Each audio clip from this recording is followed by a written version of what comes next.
Buenas tardes. Estamos aquí en la presentación del libro Mujeres en las Organizaciones, un libro de la Universidad Autónoma Metropolitana.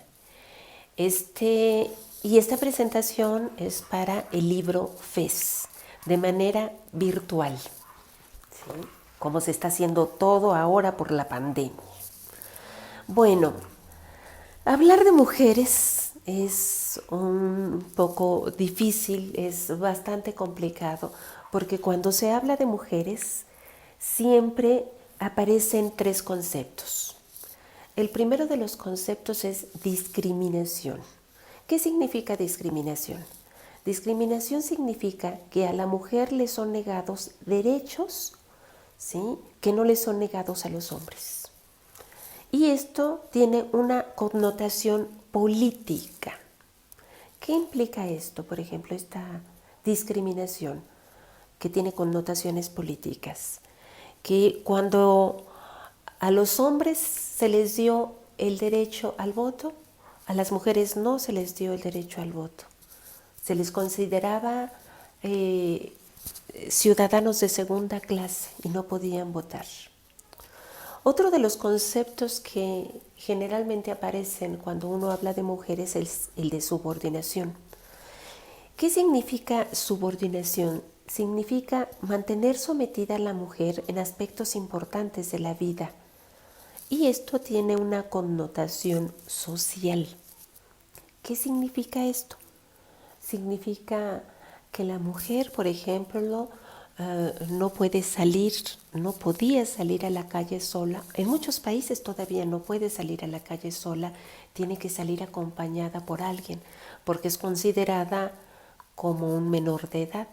Entonces siempre debe de estar bajo la autoridad del padre, el esposo o el hijo, si es hombre, pero ella no puede vivir de manera independiente. La subordinación, entonces decíamos, tiene una connotación social. La subordinación implica muchas cosas simbólicas. En muchos países las mujeres no son ni siquiera libres de enseñar su rostro. Tienen que cubrir el pelo, tienen que cubrir su cara, porque la cara solamente puede verla el marido. Ni siquiera los hijos. Los hijos dejan de ver a las madres muy pequeños. Bien, tenemos entonces estos dos conceptos, el de discriminación con una connotación política, el de subordinación con una connotación social. Un tercer concepto, porque les mencionaba yo que son tres conceptos los que aparecen generalmente cuando hablamos de la historia de las mujeres. Este tercer concepto es explotación. ¿Qué significa explotación? Explotación significa extraer beneficios generalmente materiales de las mujeres. Y obviamente esto implica una connotación económica. A lo largo de la historia las mujeres han trabajado y han trabajado en fábricas. En el periodo de la industrialización las mujeres estuvieron presentes en las fábricas, en los talleres, en las minas, pero las mujeres no recibían su salario. El salario de las mujeres, en primer lugar, era la mitad, porque una mujer siempre tenía un hombre que la mantuviera y entonces no necesitaba dinero, ¿sí? Y además, el salario no le era pagado a la mujer, le era pagado al marido, al papá, al hijo, al hermano, al hombre que estuviera junto a ella, pero ella no recibía el dinero, pero sí trabajaba mucho. Vean ustedes entonces. Hablar de mujeres significa, ¿sí?, hablar de la historia de las mujeres significa hablar de discriminación, hablar de subordinación, hablar de explotación, ¿sí? Hay muchas disciplinas a lo largo de la historia que han tratado de explicar, ¿sí?, esta situación asimétrica que han vivido las mujeres. Disciplinas como la antropología, disciplinas como la filosofía, disciplinas como la sociología, disciplinas como el psicoanálisis han dado interpretaciones de esta realidad asimétrica, ¿sí?, en un intento de comprender estas relaciones entre los hombres y las mujeres. ¿Sí? Las explicaciones han sido muchas. Han habido explicaciones, ¿sí?, Antes de la Ilustración, podemos dar cuenta de explicaciones religiosas. Dios, por ejemplo, en la religión católica, apostólica, romana, la religión católica en general, el hombre fue creado por Dios y la mujer fue creada con una costilla del hombre, subordinada al hombre. En ese imaginario religioso, la mujer no tiene derechos y el hombre tiene todos los derechos sobre esa mujer.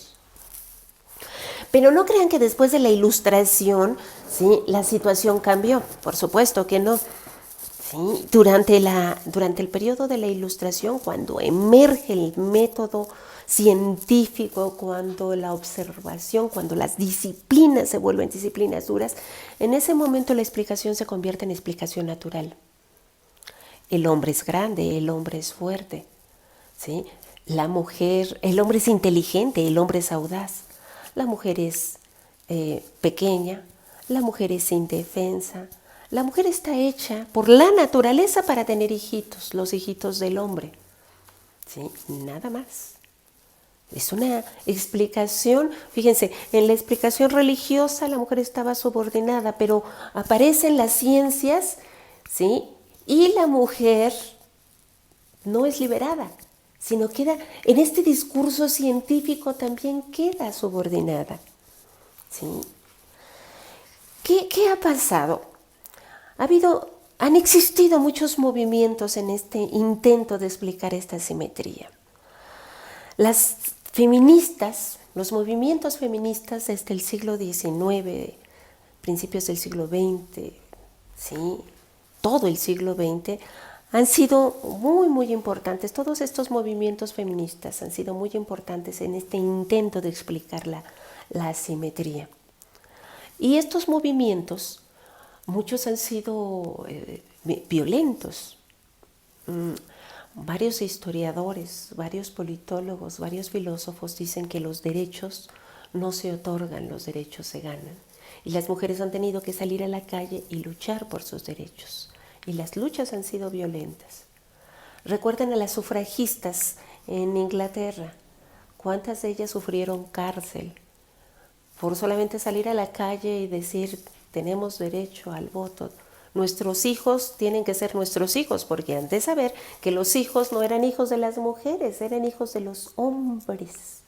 ¿Sí? Las mujeres no tenían derechos ni siquiera sobre sus hijos. Los hijos eran propiedad de los hombres, así como las mujeres eran propiedad de los hombres. Por eso las mujeres durante tanto tiempo, ¿sí?, utilizaban el apellido del marido. Eran Juana Pérez de propiedad de Martínez, de Sánchez, de alguien. ¿Qué es lo que pasa con las mujeres cuando entran en las organizaciones? ¿Qué es lo que pasa con las mujeres dentro de las organizaciones? ¿Sí? ¿Ha existido la posibilidad de que las mujeres se liberen dentro de las organizaciones?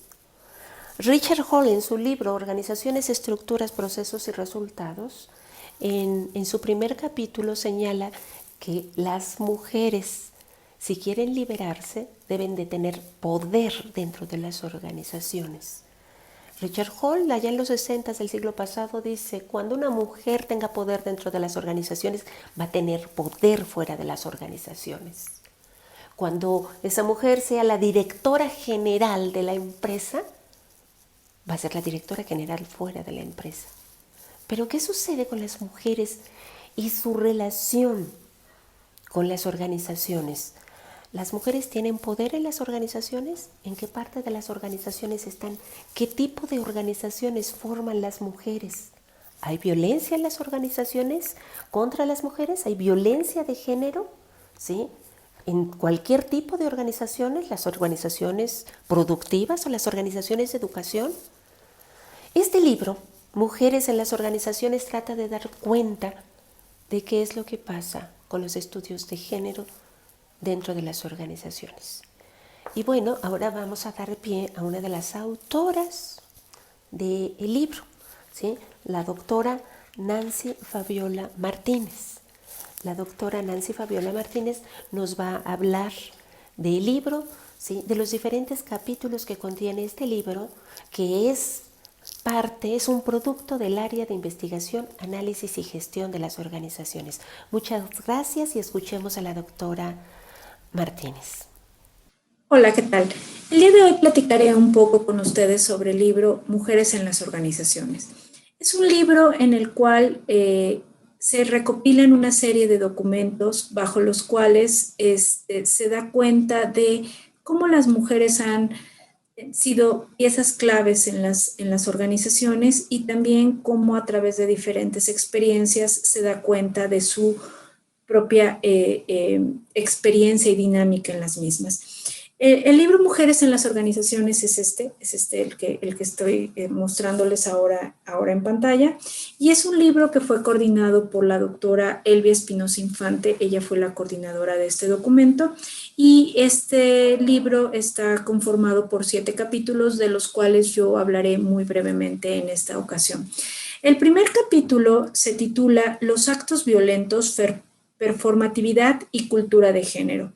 La autora es la doctora Elsa Muñiz. Y la doctora Elsa Muñiz en este documento busca acercarnos al tema de la violencia desde el punto de vista de la vivencia, pero también desde la comprensión teórica de la misma. El objetivo de este documento es mostrarnos cómo la violencia, en tanto dispositivo de la corporalidad, es constitutiva de la estructura social. Y esto es bien interesante porque la autora nos dice que no hablará de la violencia de género, sino de la violencia como productora de sujetos de género. Entonces, esta es una mirada bien interesante porque, sin lugar a dudas, está poniendo como primer elemento para la construcción de sujetos de género a la violencia. Entonces, una primera pregunta que podemos hacernos aquí es ¿hasta dónde podemos erradicar la violencia si ésta tiene raíces estructurales?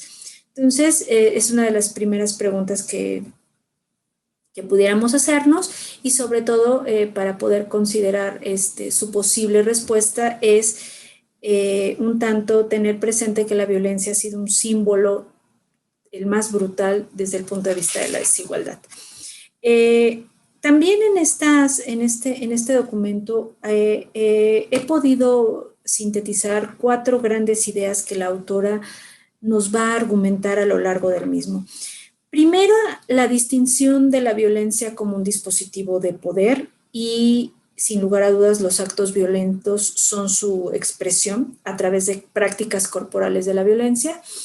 Otro aspecto son las relaciones en las cuales estamos inmersos y en las cuales se van desprendiendo los actos violentos, en donde en algunos casos se muestra tolerancia y complicidad. Esto muy, muy en relación con los hechos que últimamente y desafortunadamente han ocurrido en nuestro país. La tercera idea es cómo hay una supremacía de la cultura de género masculina, sometiendo obviamente a las mujeres a nuevas exigencias y a opresión, y esto sin lugar a dudas va reproduciendo la propia inferioridad. Y una cuarta idea es argumentar cómo opera la violencia como un dispositivo de la corporalidad. Aquí en este capítulo vamos a encontrar experiencias de mujeres que a través de diferentes documentos la autora recopila y va analizando para poder ir argumentando y poder llegar a dar cuenta del objetivo que ella se plantea en este documento. Un segundo capítulo que también encontramos en el libro es la percepción de la violencia de género en la Universidad de Guanajuato, un diagnóstico a partir de la creación e implementación del Programa Institucional de Igualdad de Género. Este capítulo es de autoría de la doctora Diana del Consuelo Caldera, y el objetivo primordial de este capítulo, y sin lugar a dudas lo que plantea la doctora, es analizar cómo se percibe la violencia de género que existe en una entidad académica en la Universidad de Guanajuato, pero desde la perspectiva de los estudiantes. a partir de una coyuntura muy específica que ha tenido la Universidad de Guanajuato, que fue la creación de un programa institucional de igualdad de género. En este documento, la autora busca destacar 3 aspectos fundamentales. La violencia en las universidades comienza a ser visible gracias a las denuncias. Otro aspecto es que los instrumentos que se han creado para su prevención y erradicación se han quedado únicamente en protocolos y programas, que bueno, son primeros puntos de partida, pero que en cierto sentido no han sido suficientes de acuerdo a esta perspectiva. Y finalmente, cómo en la universidad se instaura el programa institucional de igualdad de género en la Universidad de Guanajuato, que ella considera que ha sido un primer esfuerzo de la institución para conformar una comunidad libre de violencia. Sin embargo, ella a lo largo de este documento da cuenta de cómo las preguntas que se le hacen a los estudiantes para conocer su perspectiva sobre la violencia de género, pues le llama poderosamente la atención, porque hay un porcentaje considerable de estudiantes que no la perciben o que no logran entender bajo qué hechos o qué acciones se pudiera dar este tipo de violencia. Entonces, también en este documento, a través de las entrevistas, la autora da cuenta de cómo los estereotipos que también prevalecen generan actitudes en donde se logra a minimizar el tema de la violencia. Entonces, es un artículo bastante interesante que yo les invito a leer, sobre todo para conocer la metodología y sobre todo cuáles fueron las preguntas que se le hicieron a estos estudiantes. El tercer capítulo se titula Construyendo el género desde el aula, primeros apuntes sobre la impartición de un curso en una universidad pública. La autora soy yo, la doctora Nancy Fabiola Martínez Cervantes. Y en este capítulo, lo que yo busco como objetivo fundamental es dar cuenta cómo los temas de género tienen que ser enseñados en el aula.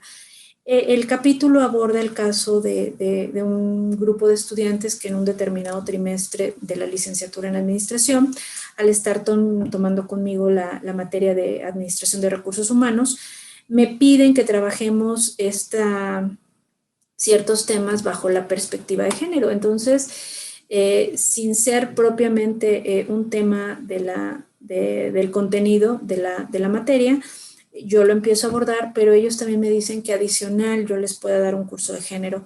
Entonces, a lo largo de esta experiencia, yo voy construyendo el curso, voy armando las temáticas, los objetivos a alcanzar, y me voy dando cuenta que a lo largo de la impartición de este curso, es muy importante enseñarles a los alumnos el tema de género desde el aula. Por eso, la universidad tiene un papel fundamental en este tipo de temáticas. El siguiente capítulo se titula Análisis del liderazgo de mujeres en el clúster automotriz de Guanajuato, un estudio de caso. Este capítulo está conformado por varias autoras, y la intención de este capítulo es analizar el liderazgo y el género. Pero es bien interesante porque se analiza el liderazgo y el género en un sector altamente constituido por varones. Entonces, las autoras tratan de entender cómo, a partir de consideraciones como las barreras propiamente asociadas a los techos de cristal o al denominado techo de cristal y las congruencias del rol, les pueden permitir a ellas encontrar elementos para poder entender esta relación entre liderazgo y mujeres. Hacen la mención en una parte del capítulo de cómo a medida que las mujeres se van ubicando en diferentes puestos de la jerarquía, digamos en la mediana jerarquía y casi yendo hacia el punto de la cúspide, se encuentran menos mujeres y se han encontrado varios obstáculos. También he de mencionar que las autoras reconocen que no hay mucha literatura al respecto, y sobre todo en el caso de este clúster y sobre todo en el estado de Guanajuato, y hacen mención que van a utilizar una metodología cualitativa documental para poder dar cuenta de este fenómeno muy en concreto. El capítulo 5 se titula Las organizaciones y la participación de la mujer en la comunidad pesquera sinaloense. Ese trabajo está hecho también por varias autoras y lo que quieren dar cuenta en este documento es cómo poder entender la participación de las mujeres en el sector pesquero, pero no en el sector pesquero de exportación, sino en un sector pesquero de comunidades rurales, concretamente la comunidad rural es Las Arenitas, y empiezan a dar cuenta de cómo a partir de la organización de mujeres en organizaciones, vaya la expresión, puede ayudar a que éstas se vayan incorporando de una manera bastante particular sobre esta temática. El capítulo 6 se titula Brecha de ingresos en México desde una perspectiva de género. Este capítulo está conformado por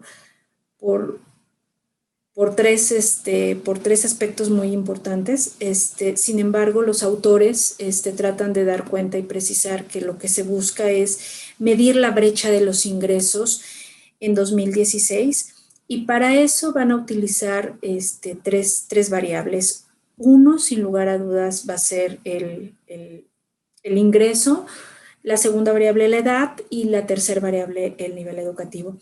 Las conclusiones a las que llegan los autores son verdaderamente interesantes porque a la hora que hacen ellos sus cálculos y a la hora que hacen las mediciones, concretamente para este año, dan a conocer que la brecha de género en cuanto a los ingresos es alrededor de un 17%. Y a la hora de analizar los casos concretamente de las familias que son donde hay jefes y jefas de familia, pues los datos son cada vez mucho más abismales. Dan cuenta en este capítulo los autores que la variable que más determina la brecha de género de todas estas, asociadas obviamente sin lugar a dudas con el ingreso, es el nivel educativo.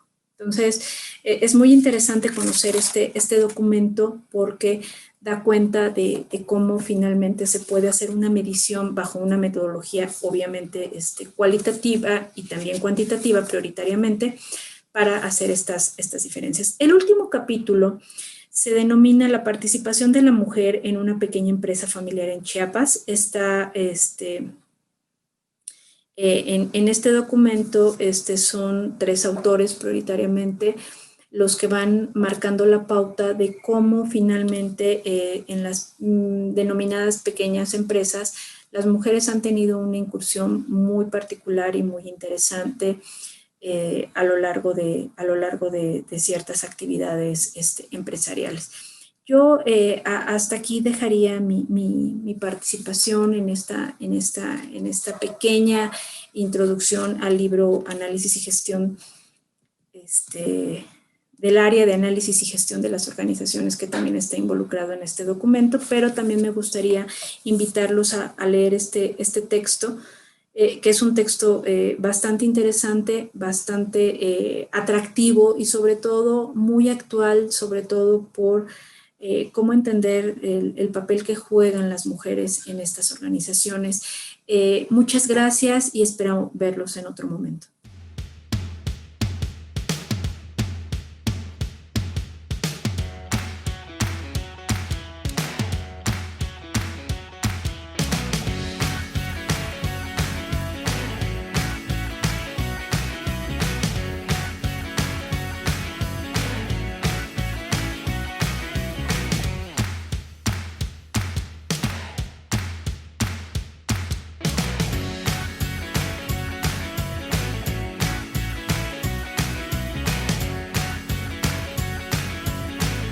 Librofest Metropolitano 2020 virtual.